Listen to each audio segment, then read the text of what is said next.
Good morning everyone, कैसे आप लोग? बढ़िया। अभी तक का जो सेट मिला आप लोगों को अच्छा लगा? मुझे उम्मीद है कि आप लोगों को पसंद आया होगा और आसान सा क्वेश्चन था लेकिन इंपॉर्टेंट क्वेश्चन था। ठीक है, तो पिछले जो भी सेट लगाए हम लोग उसको आप लोग रिवीजन करके आए हैं। ऐसा तो नहीं है कि हम लोग पढ़ते जा रहे हैं और बाकी वो क्या और इतिहास होते जा रहा है। तो किसी क्वेश्चन को इतिहास नहीं बनाना है, उसको वर्तमान में ही रखना है, उसको वर्तमान में बना के चलना है। पर पता चला इतिहास बन गया तो हमारा रिजल्ट भी क्या हो जाएगा, इतिहास बन जाएगा। तो ऐसा नहीं करना है। तो जो हम लोग लेखपाल का सीरीज लेके चल रहे हैं, उसी सीरीज में आज जो सेट है उस सेट का हम लोग पहला क्वेश्चन देखते हैं। ठीक है, तो आइए हम लोग पहला क्वेश्चन देखते हैं। पहला क्वेश्चन देखने से पहले आप लोगों को फिर मैं ये बात बता दूं कि रिवीजन करके जरूर आना है। जो भी चीजें पहले बताई गई है, जितने सेट दिखाए गए हैं, जितने सेट पे डिस्कस हुआ है, जो सेट आप लोगों के सामने डिस्कस किया गया है, वो सभी सेट का रिवीजन करके आना है ताकि हमें किसी चीज का कोई समस्या ना हो। किसी भी तरह का कोई भी दिक्कत आए तो आप हम लोग से जरूर, हम लोगों की पूरी टीम से जरूर मिलिए। व्हाट्सएप करिए, इंस्टाग्राम जहां से भी आप फॉलो करते हैं, फेसबुक पेज लाइक करते हैं, वहां पे अपने क्वेश्चन को जरूर रखिए। ठीक है, लेकिन आप लोग रिवीजन करके जरूर आइए। उससे क्या होगा कि हम लोग आगे इस सीरीज को बढ़ा पाएंगे और तैयारी अच्छे से कर पाएंगे। तो आइए आज हम लोग आज के लेखपाल सीरीज के आज के सेट का पहला क्वेश्चन देखते हैं। ठीक है, पहला क्वेश्चन आज का पहला क्वेश्चन क्या है?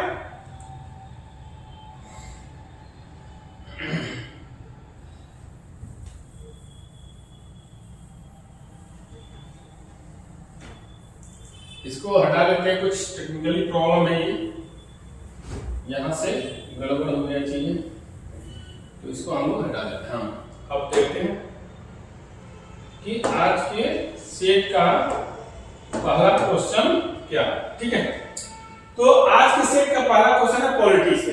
भारतीय संविधान की प्रस्तावना में समाजवाद या समाजवादी शब्द कब जोड़ा गया? कोई बताएगा? नेहा, अब बताइए कब जोड़ा गया? कब जोड़ा गया? 1976 में। Very good. और कोई पता है हम लोगों को? और नहीं पता है तो हम लोग इसको डिस्कस कर लेते हैं। भारतीय संविधान की प्रस्तावना में समाजवादी शब्द कब जोड़ा गया? ऑप्शन है हम लोगों के पास 1950, 1976, 1962 और 1985। तो सही उत्तर है 1976 अर्थात बी। अब देखिए आप इसकी व्याख्या देख लेते हैं। एक्सप्लेनेशन क्या है इसका? 42वें संविधान संशोधन अधिनियम 1976 को मिनी कॉन्स्टिट्यूशन भी कहा जाता है। मतलब 1976 में तो कॉन्स्टिट्यूशन हम लोग जब बन के तैयार होता 1950 होगा। ठीक है, लेकिन उसके बाद 42वां संविधान संशोधन 1976 में जब हुआ तो इस संशोधन के माध्यम से जितने चीजें आई उसको भारत में कॉन्स्टिट्यूशन के लिए मिनी कॉन्स्टिट्यूशन भी कहा जाता है। इसका मतलब क्या है कि कुछ ऐसी चीजें, महत्वपूर्ण चीजें लाई गई इस संशोधन के माध्यम से, या ज्यादातर चीजें लाई गई जो उस संशोधन में, उस कॉन्स्टिट्यूशन में कमियां थी, उस कमियों को दूर करने के लिए या कॉन्स्टिट्यूशन को पूर्ण रूप देने के लिए, उसे पूर्ण बनाने के लिए 1976 में कुछ चीजें जोड़ी गई जो हमारी आवश्यकता की चीज थी, जो उस समय नहीं जोड़ा गया था, है ना। जैसे मान लीजिए ये कहते हैं कि बड़ा शहर है या एक शहर की बड़ी विशेषता है, उसकी मिनी विशेषता है। मतलब कुछ ऐसी विशेषताएं हैं जिसको आप यदि पढ़ लेंगे तो आप उस शहर के बारे में, उस बड़े शहर की विशेषता के बारे में आप लोग समझ जाएंगे, जान जाएंगे। इसीलिए उसको मिनी कहा जाता है, मतलब उसका एक छोटा रूप। तो उसी तरह 1976 में 42वें संविधान संशोधन के द्वारा जो चीज जोड़ा गया, जो परिवर्तन किया गया, उस परिवर्तन को ही मिनी कॉन्स्टिट्यूशन नाम दिया गया। इस संशोधन में प्रस्तावना में 3 महत्वपूर्ण शब्द जोड़े गए। ये 3 महत्वपूर्ण शब्द बहुत ही इंपॉर्टेंट थे, बहुत ही महत्वपूर्ण थे। उन्हें जोड़ना था तब नहीं जुड़ पाया था, 1976 में से जोड़ दिया गया। कौन कौन से? पहला था समाजवादी, सोशलिस्ट, दूसरा था धर्मनिरपेक्ष, सेकुलर, और तीसरा था अखंडता, इंटीग्रिटी। समाजवादी का मतलब है कि सरकार संसाधनों का समान वितरण सुनिश्चित करे और अमीर गरीब के बीच के अंतर को कम करे। समाजवाद यही कहता है। समाजवाद क्या कहता है कि जो भी राष्ट्र की संपत्ति है, जो भी संसाधन है, जो भी राष्ट्र में मिला हुआ चीज है उस पर सबका हक होगा, समान अधिकार होगा। ये नहीं होगा कि कोई बड़ा हो कोई छोटा हो, कोई अमीर है तो उसे ज्यादा मिलेगा, कोई गरीब है तो कम मिलेगा, और नहीं अमीर को ज्यादा मिलेगा गरीब को कम मिलेगा, नहीं गरीब को ज्यादा अमीर को कम मिलेगा। मतलब समान वितरण है, आवश्यकता के हिसाब से उसका बंटवारा किया जाएगा, लेकिन हक किसका होगा? हक सबका होगा। ठीक है, तो ये महत्वपूर्ण शब्द जोड़े गए कब? 1976 में 42वें संविधान संशोधन के द्वारा। ठीक है, कोई दिक्कत? क्वेश्चन अच्छा है, उसका आंसर भी इसमें कई चीजें आपको मिल गई, समाजवाद, धर्मनिरपेक्ष, अखंडता सब जोड़ा गया, कब जोड़ा गया, किस सन में जोड़ा गया, किसके माध्यम से जोड़ा गया, उसको क्या कहा जाता है, इसमें कई क्वेश्चन आपको मिल गए। ठीक है, अगला क्वेश्चन देखते हैं हम। अगला क्वेश्चन आप देखिए, ज्योग्राफी से है, जियोग्राफी से अगला क्वेश्चन है, भारत का सबसे लंबा नदी तंत्र कौन सा है? भारत का सबसे लंबा नदी तंत्र कौन सा है? तो ऑप्शन आपके पास है गंगा नदी तंत्र, ब्रह्मपुत्र नदी तंत्र, नर्मदा और गोदावरी। तो इसका सही उत्तर है गंगा नदी तंत्र। गंगा नदी भारत की सबसे बड़ी नदी प्रणाली है, इसकी प्रमुख सहायक नदियां, ये कई बार गंगा नदी की सहायक नदियों के बारे में भी पूछा है, तो हम लोग सहायक नदी को देख लेते हैं। इसकी सहायक नदी है यमुना, घाघरा, गंडक, कोसी। यह उत्तर भारत के बड़े हिस्सों को सिंचित करते हुए किसी के लिए महत्वपूर्ण है। ये आप जानते हैं कि भारत, इससे पहले भी मैं बता चुका हूं कि भारत में गंगा का क्या इंपॉर्टेंट है, क्या इंपॉर्टेंस है गंगा नदी का, गंगा नदी से हमें क्या क्या फायदे मिलते हैं। यह हमारे न सिर्फ आर्थिक बल्कि सांस्कृतिक और धार्मिक चीजों से भी जुड़ी हुई नदी है। ठीक है, तो आगे बढ़ते हैं। अब अगला क्वेश्चन हिस्ट्री से। हम आपको ये बात पहले बता चुके हैं कि जो हम लोग सीरीज चला रहे हैं, जो उसमें सेट आपको दिया जा रहा है उस सेट में मिसलेनियस क्वेश्चन आते हैं, ताकि आप एक इन्वायरमेंट क्रिएट कर सके अपने को मेंटली रूप से कि हम एग्जाम में ही बैठे हैं। ये 10 क्वेश्चन का 15 क्वेश्चन का जो भी सेट है हम एग्जाम के सेट को लगा रहे हैं। तो अगला क्वेश्चन ये है कि दांडी मार्च किस वर्ष शुरू हुआ था? बहुत इंपॉर्टेंट क्वेश्चन है। ठीक है, ऑप्शन है 1920, 1930, 1942 और 1919। तो इसका सही उत्तर है 1930। 1930 व्याख्या देते हैं, दांडी मार्च संविदा अवज्ञा आंदोलन, संविदा अवज्ञा आंदोलन का हिस्सा। ठीक, 1930 में जब संविदा अवज्ञा आंदोलन आ गया था, उसी का हिस्सा था दांडी मार्च। शुरुआत इसकी कहां से हुई थी? साबरमती आश्रम गुजरात से, जबकि अंत कहां हुआ था? दांडी गुजरात से। दूरी लगभग कितनी थी इसकी? 390 किलोमीटर।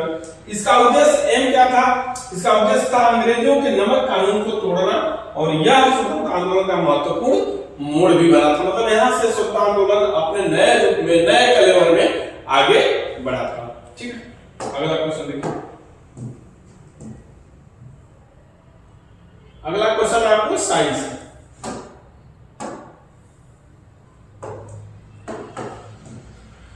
निम्नलिखित में से कौन सा धातु तरल अवस्था में पाई जाती है? ना, लिक्विड फॉर्म में पाई जाती है। ऑप्शन है लोहा, तांबा, पारा और एल्यूमिनियम। सही उत्तर है सी, मतलब कि पारा। ठीक है, अब व्याख्या देखते हैं। पारा, मरकरी। पारा सामान्यतः तापमान पर तरल रहता है। इसका उपयोग थर्मामीटर और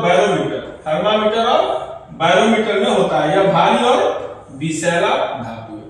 थर्मामीटर देखोगे, जो थर्मामीटर बुखार नापने के लिए होता है, उसमें देखिए पारा भरा होता है। पुराने वाले में, नए वाले में तो अब इलेक्ट्रॉनिक वो ऑटोमेटिक बना गया। पहले जिसको हम लोग ऐसे छिड़क के और लगाते थे, लगा के उसको पारा को देखते थे, तो पारा चढ़ता हुआ या उतरता हुआ दिखाई देता था। उसी में ये पारे का यूज होता था। ये भी अच्छा क्वेश्चन है। अगला क्वेश्चन देखते हैं।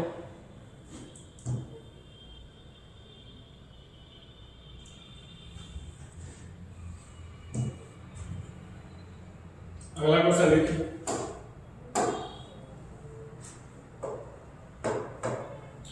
किस राज्य में सुंदरवन डेल्टा स्थित है? तो ऑप्शन है आपका उड़ीसा, पश्चिम बंगाल, आंध्र प्रदेश और तमिलनाडु। सही उत्तर है पश्चिम बंगाल, उत्तर बी। पश्चिम बंगाल विश्व का सबसे बड़ा डेल्टा है। कौन? सुंदरवन डेल्टा। सुंदरवन डेल्टा विश्व का सबसे बड़ा डेल्टा है। यह गंगा प्लस ब्रह्मपुत्र प्लस मेघना नदियों से बना हुआ है। जो सुंदरवन डेल्टा है, वहां से 3 नदियां गुजरती हैं और उन 3 नदियों के सम्मिलित से बना है। कौन कौन से? गंगा, ब्रह्मपुत्र और मेघना। यह रॉयल बंगाल टाइगर पाए जाते हैं। कहाँ पे? यहाँ पे सुंदरबन डेल्टा में रॉयल बंगाल टाइगर पाए जाते हैं, या यूनेस्को विश्व धरोहर स्थल भी। ठीक है, जो सुंदरबन डेल्टा है उसको यूनेस्को में लिस्टेड किया गया है, उसको हेरिटेज घोषित किया गया, यूनेस्को हेरिटेज में भी ये लिस्टेड है। ठीक है, कोई दिक्कत? कोई दिक्कत नहीं। अगला क्वेश्चन आइए। अगला क्वेश्चन है इकोनॉमी से।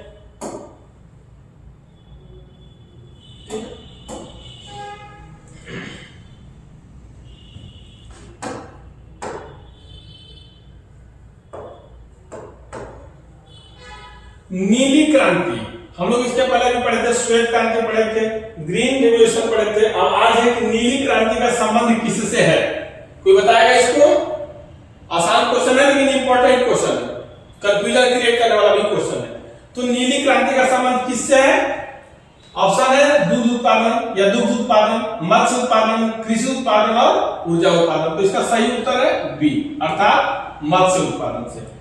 आप व्याख्या देखते हैं, भारत में विभिन्न क्रांतियां महत्वपूर्ण हैं, जैसे हरित क्रांति कृषि से, श्वेत क्रांति दुग्ध उत्पादन से, नीली क्रांति मछली उत्पादन से। इसका उद्देश्य मछली पालन को बढ़ावा देना और किसानों की आय को बढ़ाना है। ठीक है, मत्स्य उत्पादन को बढ़ावा देना और किसानों की आय को भी दूना या फिर ज्यादा करना है। अगला क्वेश्चन, अगला क्वेश्चन फिर से ज्योग्राफी कह सकते हैं, एनवायरमेंट में भी कभी कभी आ जाता है। ज्योग्राफी मानिए, भारत में सबसे अधिक वर्षा कहाँ होती है? सबसे ज्यादा रेन कहाँ होता है? सबसे अधिक वर्षा कहाँ होती है? तो ऑप्शन है चेरापूंजी, लेह, जयपुर और मुंबई। ठीक है, तो इसका सही उत्तर है चेरापूंजी, उत्तर ए। अब इसके बारे में, चेरापूंजी में सबसे अधिक वर्षा होती है। चेरापूंजी कहाँ स्थित है? मेघालय में। कारण, क्योंकि मानसूनी हवाएं खासी पहाड़ियों, गारो खासी जतिया पहाड़ियां हैं मेघालय में, से टकराकर जो हवाएं मानसूनी हवाएं चलती हैं, उठती हैं ऊपर और जाकर कहां से?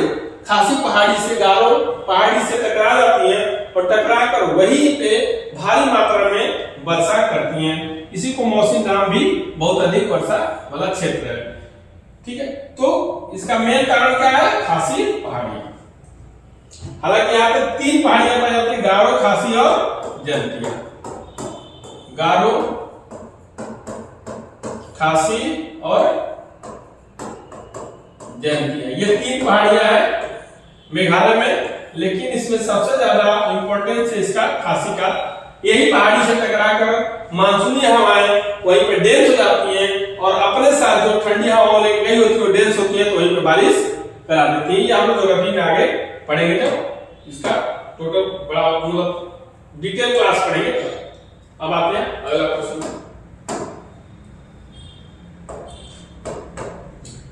कौन सा ग्रह सूर्य के सबसे निकट है?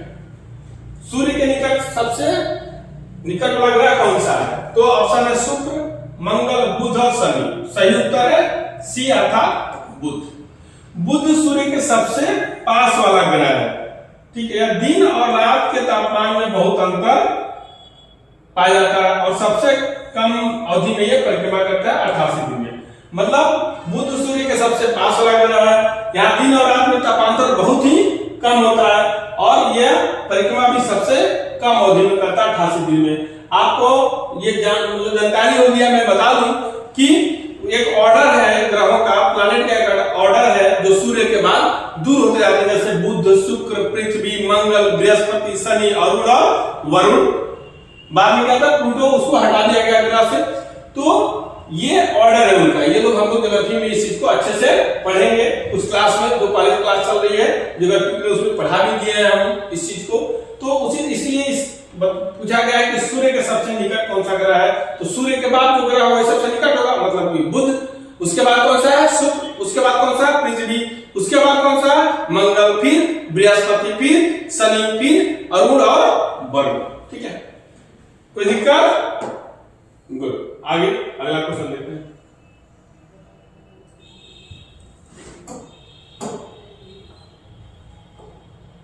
अगला क्वेश्चन है कि भारतीय रिजर्व बैंक की स्थापना कब हुई थी?